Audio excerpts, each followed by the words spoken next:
that came after me did not watch Martin Luther King coverage on television news.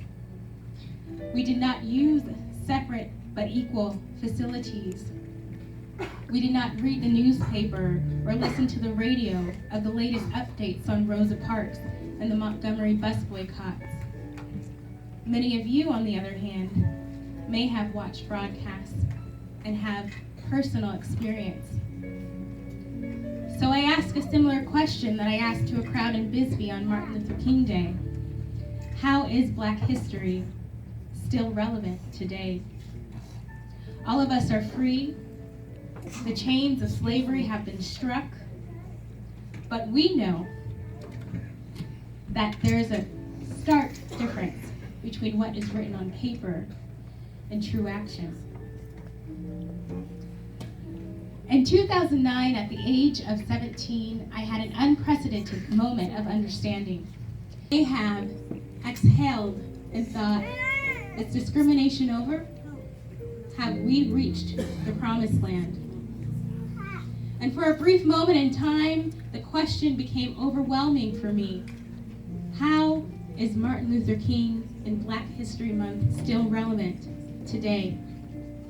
Looking to the right and to the left, time seemed to move slowly as I witnessed older generations, eyes like melting glaciers with glistening tears streaming down their cold cheeks, others with eyes locked on the jumbotrons, frozen in a moment in time they thought that they would never live to see.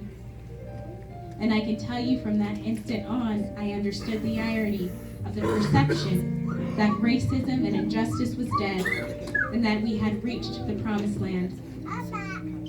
I knew that Martin Luther King's message and other figures was still relevant in this world, and it was incumbent upon me and others in my generation to shine a light where it was not relevant. I realize now that Dr. Carter G. Woodson's message and call to action was resonating within me. Dr. Woodson's parents were both slaves, and as many of you might know, he is considered the founder of what is now called Black History Month. He realized that we had a powerful history, one that was dark and ugly, like we witnessed here on the stage, of whippings and blood and sweat and tears. But that history is important and it is powerful and it is the only way that we can move forward. So paralleling my aha moment is a common belief today that the younger generation is not as knowledgeable about the civil rights movement. And as a result, we don't care as much to celebrate months such as Black History Month. We reap the benefits of the manifestation of our ancestors' struggles. We witness the rights that they cannot. The generation before us and before them struggled for voting rights, while we, at times, take those for granted. I understand this to mean, as a generation, we cannot shy away from our commitment because others point to the election of myself and President Barack Obama to prove that we have reached the promised land. Because when generations become comfortable and complacent and timid and forgetful, we are primed to be swept backwards on the road to justice.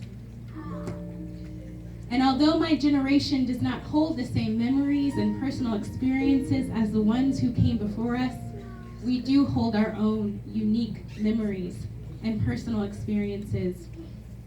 We have personal experiences with long unaddressed inequities and injustices.